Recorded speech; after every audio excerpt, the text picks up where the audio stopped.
The most profitable customer an insurance company has ever had is not the one who never files a claim. It's the one who files a claim, gets told no, and walks away. Everyone thinks insurance is a bet on whether something bad happens to you. It isn't. It's a bet on what you'll do after something bad happens to you. And the entire industry, life, health, auto, all of it, is quietly built on one statistical certainty, that when they say no, you won't say anything back. Meet Marcus. He's 34, an IT project manager in Charlotte, North Carolina, pulling $85,000 a year. He does everything right. He's got a $500,000 term life policy so his family's protected. He's got a car he's still paying off, fully insured. And he's got an employer health plan with a $2,000 deductible, which felt reasonable when HR explained it in that 12-minute onboarding video he half-watched. Marcus is not special. That exact profile, decent salary, term life, a car loan, a mid-deductible health plan, describes tens of millions of Americans. Maybe it describes you. And here's why you should care about what happens to Marcus over the next 20 minutes. Because if you've ever wondered why your premiums keep climbing while your coverage feels flimsier, why a hospital bill arrives looking like a phone number, or why filing a claim feels like being put on hold by a building, the answer isn't incompetence, it's design. Americans hand insurers well over $1 trillion a year, and a huge share of that money is structured around behaviors most people don't even know they have. By the end of this, you're going to understand the machine from the inside, the lapse ratios, the deductible math, the denial engine, the float, and I'm going to hand you 3 specific moves that flip the odds back in your favor. Because there's one thing the industry genuinely hopes you never find out. Let's start with the quietest gold mine of them all. To understand how insurers make money off you giving up, you have to start with the product almost everyone misunderstands: term life insurance. Marcus bought a 20-year, $500,000 term policy. The pitch is simple and comforting. If he dies in the next 20 years, his family gets $500,000. If he doesn't, well, he was protected, and that's what he paid for. Now here's the fact that reframes everything. According to industry data cited in a Wharton-affiliated study and Milliman actuarial figures, nearly 85% of term life policies never pay out a death claim. Let that sit for a second. Roughly 85 out of every 100 people who buy term life insurance will never trigger the thing they bought it for. Not because they don't die, everybody eventually dies, but because the policy expires, or far more often, because they stop paying and let it lapse. And this is the part that turns a comforting product into a business model. 2 economists, Daniel Gottlieb of Wharton and Kent Smetters, published a paper in the American Economic Review, one of the most respected journals in the field, literally titled Lapse-Based Insurance. Their finding, in plain English: insurers deliberately design policies so that the people who quit early subsidize the few who stay. They call it front-loading. You pay more than the true cost of your risk in the early years, and if you drop the policy before you collect, all that extra money you paid stays with the insurer. Here's the number that should make your jaw drop. Gottlieb and Smetters ran the economics on a real policy structure. Assuming nobody ever lapsed, everybody kept paying, everybody who was owed money got paid, the insurer's projected profit margin was negative 12.8%, as in, they'd lose money. The product, on its own honest merits, is a loser for the company. But plug in a typical 4% annual lapse rate, the normal, predictable rate at which people stop paying, and that same policy flips to a positive 13.6% profit margin. Read that again. A product that loses money if everyone behaves rationally becomes wildly profitable purely because a steady stream of people give up. The lapses aren't a bug. The lapses are the product. It's like a gym that would go bankrupt if every member actually showed up. The entire model depends on you signing the contract and then quietly disappearing in February. So when Marcus signed his policy, the insurer's own actuaries had already run the odds. Statistically, Marcus was more valuable to them if he eventually stopped paying than if he kept the policy to the end. Remember that, because Marcus's story is going to end exactly where the models predicted the day he signed. And it worked perfectly for that company, the way it always does. Until one evening, at an intersection off Independence Boulevard, somebody rear-ended him. The crash is minor, nobody's seriously hurt, but Marcus's neck is stiff and his chest hit the wheel, so he does the responsible thing and goes to the emergency room to get checked out. X-rays, a CT scan, a few hours of observation. He's fine. And then, a few weeks later, the bill shows up. $6,200. Marcus stares at it. And here's where the second profit mechanism kicks in. The one built right into that $2,000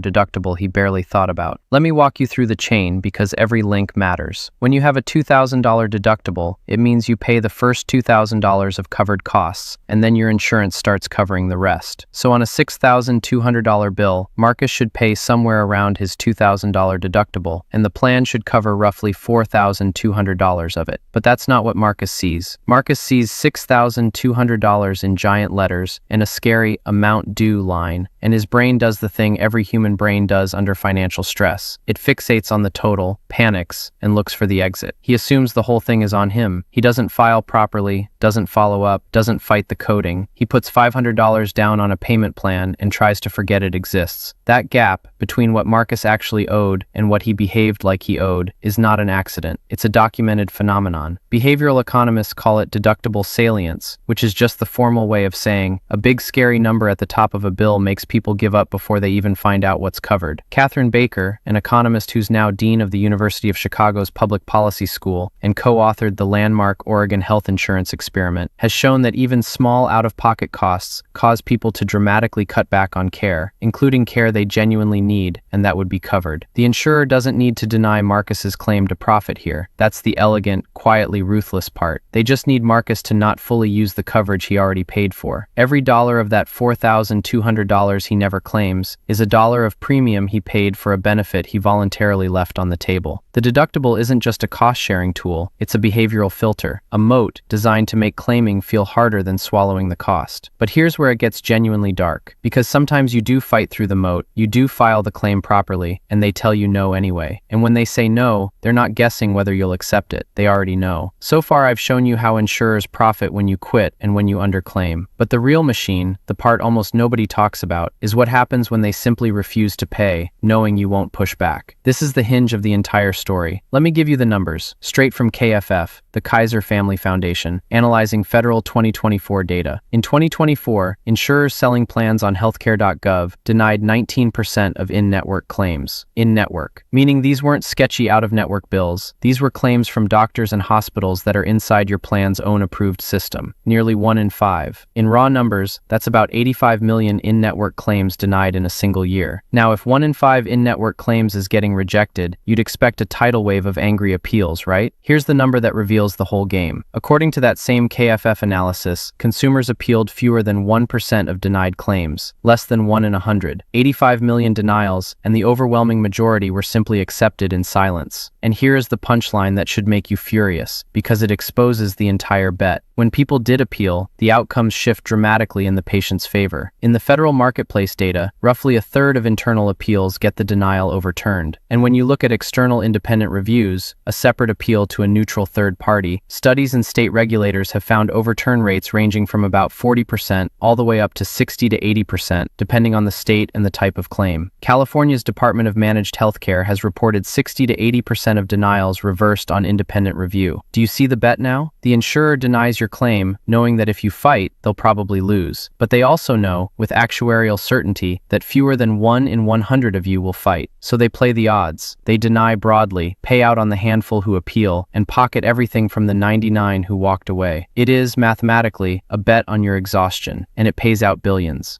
But denying your claim is only half of it. Because here's the part that genuinely changed how I see this entire industry. The moment I realized your unpaid claims aren't just sitting in a drawer, they're being invested. Let me show you the $89 billion secret. Marcus's crash didn't just hit his health plan. Remember, he's got a car loan and auto insurance too. So he files a claim for the damage, a crumpled bumper, a bent frame, a few grand of repair. And here comes downstream effect number 1, the lowball. The adjuster comes back with an estimate that's suspiciously light. It doesn't fully account for the frame damage, and the actual cash value they assign his car is lower than what he'd need to make himself whole. This is the same behavioral bet in a different suit. The insurer offers less than the claim is worth, knowing that most people, tired, busy, intimidated, will just take it. And it doesn't just stop at Marcus's bumper, because when auto insurers systematically underpay and deny, the ripple runs straight through to everyone's premiums. Here's the wild part. Even as insurers hold billions in claims they're slow walking, that money doesn't sit still. And this is the main point of the entire video. Every premium you pay sits with the insurer for a while before any claim gets paid out. That pool of money, everybody's premiums, held in the gap between when you pay and when they pay, has a name. It's called the float. And the float is the real business. Warren Buffett built Berkshire Hathaway's empire on this exact insight. He once described float as money the insurer holds that doesn't belong to it, that it gets to invest for its own account in the meantime. In plain English, they take your premiums, invest them in bonds and stocks and real estate, and keep the returns, all while your claim sits in a processing queue. Now here's the number that reframes everything you thought you knew about how insurers make money. According to AM Best, one of the top insurance rating agencies, property and casualty insurers, that's your car and home insurers, earned a record roughly $89 billion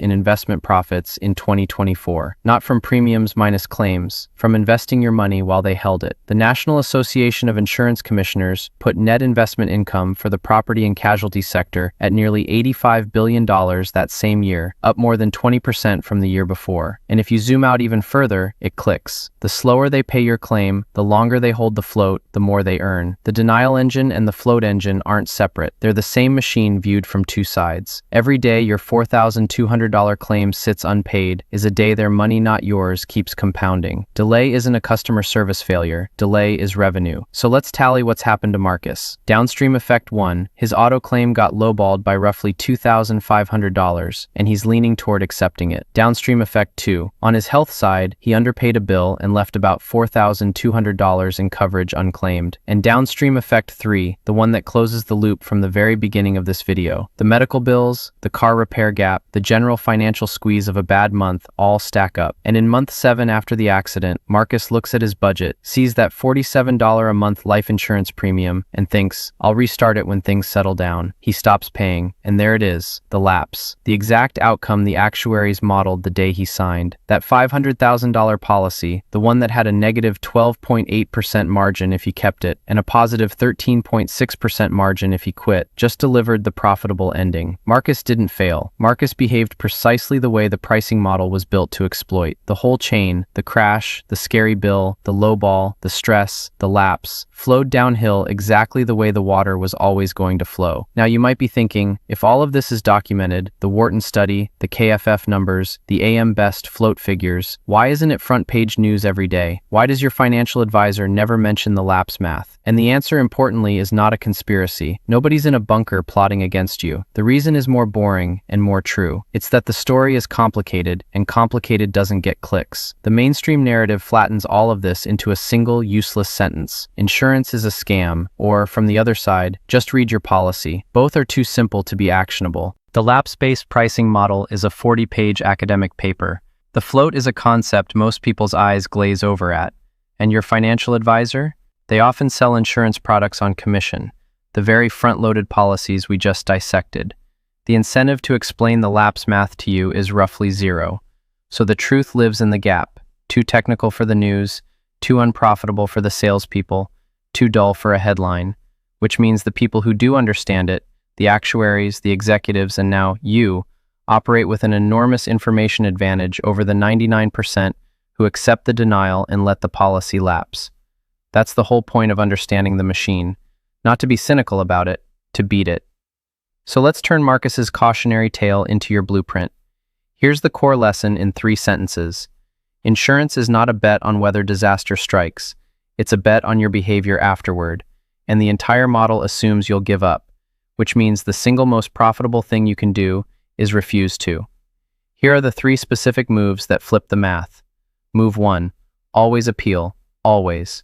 Remember the numbers. Fewer than 1% of denied claims get appealed, but when they do, roughly a third to as many as 60 to 80% get overturned, depending on the review level. The math overwhelmingly favors you the moment you push back, precisely because so few people do. File the internal appeal in writing, cite your policy language, and if that fails, request an external independent review. That's a legal right for most plans under the Affordable Care Act. The insurer priced your silence into the denial. Take your silence off the table. Move 2.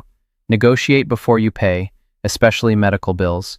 Here's the secret hiding in plain sight. The chargemaster price on a hospital bill is fiction. It's the sticker price nobody actually pays.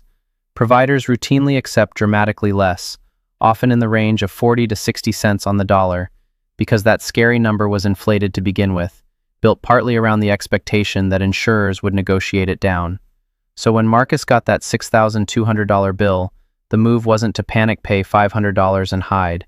It was to call, ask for an itemized bill, check for errors and duplicate charges, ask about financial assistance or a self-pay discount, and offer a lump sum for a fraction of the total. The number on the paper is an opening offer, not a verdict. Move 3. Read your policy's actual exclusions. the pages everyone skips. Here's the twist most people miss. A huge share of denials aren't for things that are genuinely excluded.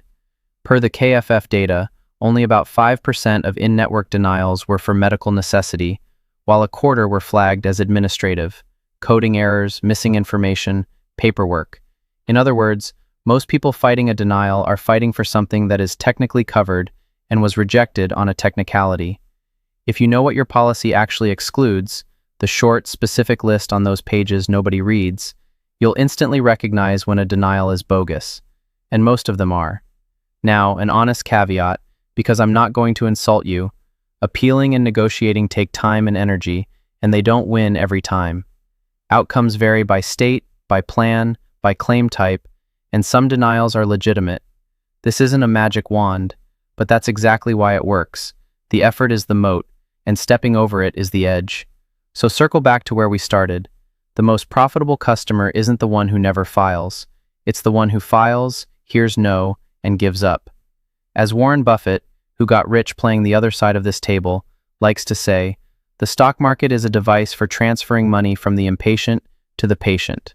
Insurance is the same device aimed at you. The next time you see a denied claim or a terrifying bill, don't read it as a verdict. Read it as an opening bid in a negotiation the other side is betting you won't show up for. Here's why this channel exists. Not to tell you insurance is evil, it isn't. Pooling risk is one of the genuinely great inventions of modern life. It's to show you the parts of the system that survive precisely because they're too boring for the news and too unprofitable for the people who sell them to you. The lapse math, the float, the 99% who never appeal. This is the stuff that quietly runs your financial life while everyone argues about the flashy headlines. If that's the kind of thing you want to actually understand, not the noise, the machinery underneath it, then you already belong here. This is a channel for the people who read the exclusion pages, and next time we're pulling apart something even bigger, how your credit score is quietly used to price things that have nothing to do with credit, including, yes, your insurance. So don't give up on the claim, don't give up on the bill, and whatever you do, don't be the 99 who walk away in silence, because the whole system was built from day one on the bet that you would.